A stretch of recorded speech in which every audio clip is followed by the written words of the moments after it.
Ecco, Vicepresidente Riccardi, sta per partire la campagna anti-influenzale. Vogliamo dare alcuni consigli ai cittadini e soprattutto spiegare perché quest'anno è importante vaccinarsi? Beh, il consiglio che mi sento di dare è che un vaccino ti protegge dall'influenza. L'influenza non è una cosa banale, c'è molta gente che muore di influenza, quindi è chiaro che in particolare per le categorie a rischio il sistema pubblico mette a disposizione gratuitamente il vaccino, quindi parliamo dei bambini da 6 mesi a 6 anni alla popolazione con oltre 60 anni, diversamente a quello che era accaduto lo scorso anno dove la soglia era 65. Ma c'è un'altra motivazione estremamente importante. Il vaccino ti protegge dall'influenza, l'influenza presenta sintomi assimilabili a quelli del virus ed è evidente che tutta la nostra attività sanitaria, avendo una consistente adesione alla campagna vaccinale, è chiaro che si presenterebbe con condizioni sicuramente migliori. Quindi oggi ci sono due ragioni importanti per farlo e quindi noi consigliamo alla nostra gente di seguire queste indicazioni e di andare a vaccinarsi, in particolare per le categorie a rischio.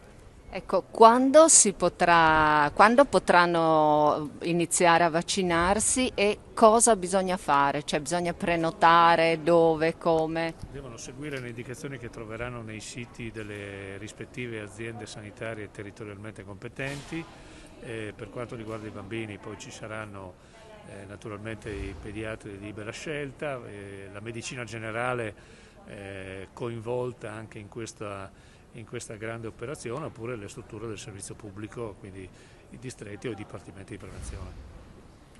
Ecco, i pediatri, non tutti i pediatri hanno aderito. Secondo lei la percentuale, come la definisce? Importante? Si sa qual è? Ma allora, noi stiamo raccogliendo i dati, abbiamo visto che l'adesione è molto diversa anche tra i diversi territori della regione. Io mi auguro che questa soglia sia elevata, mi appello anche al senso di responsabilità di tutti i professionisti perché in questa partita ne usciamo tutti insieme, non è che le differenze ci aiutino, è uno sforzo che dobbiamo fare, quindi mi aspetto un'adesione importante da parte dei professionisti, ovviamente rendendomi conto delle complessità legate agli spazi, perché fare una vaccinazione oggi non significa fare una vaccinazione come l'abbiamo fatta lo scorso anno.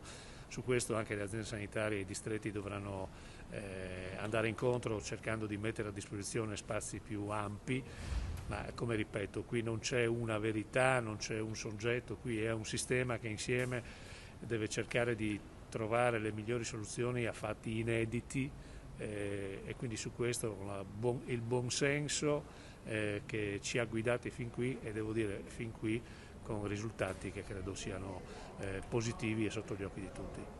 Ecco, per quanto riguarda l'approvvigionamento, al momento copre il 75% dei soggetti a rischio.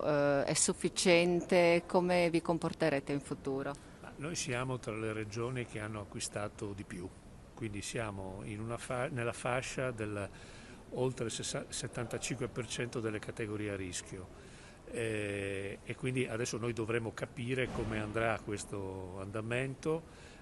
L'anno scorso ci sono stati 246.000 vaccini acquistati, quest'anno ne abbiamo acquistati 100.000 in più. Quindi intanto vediamo come va a finire rispetto alla domanda. Poi si pone un problema e la mia preoccupazione, lo sto dicendo da giorni, è che tutti questi strumenti a protezione della vita delle persone, come sono stati i dispositivi di protezione individuale nella prima fase dell'epidemia, ci serva da lezione il fatto che non vengano prodotti nel nostro Paese, perché in assenza di una solidarietà internazionale un Paese non può restare senza strumenti che proteggano le loro persone. E quindi anche su questo credo che sia una riflessione importante. Il sistema è impegnato, il sistema delle regioni, il governo, a capire se ci sono le condizioni per importare dei vaccini.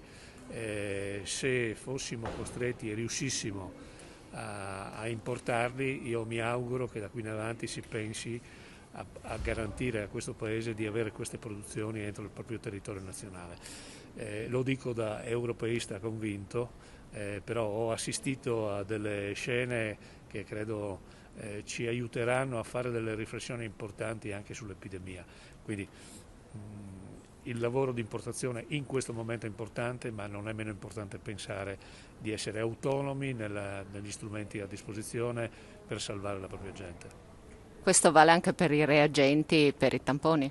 Questo riguarda tutti quegli strumenti che sull'altare del mercato, perché garantivano pochi margini, probabilmente i costi di produzione erano più elevati, quindi le mascherine, i reagenti, gli stessi vaccini, sono state affidate all'altare del mercato e quindi vengono prodotte in buona parte molto lontano da qui.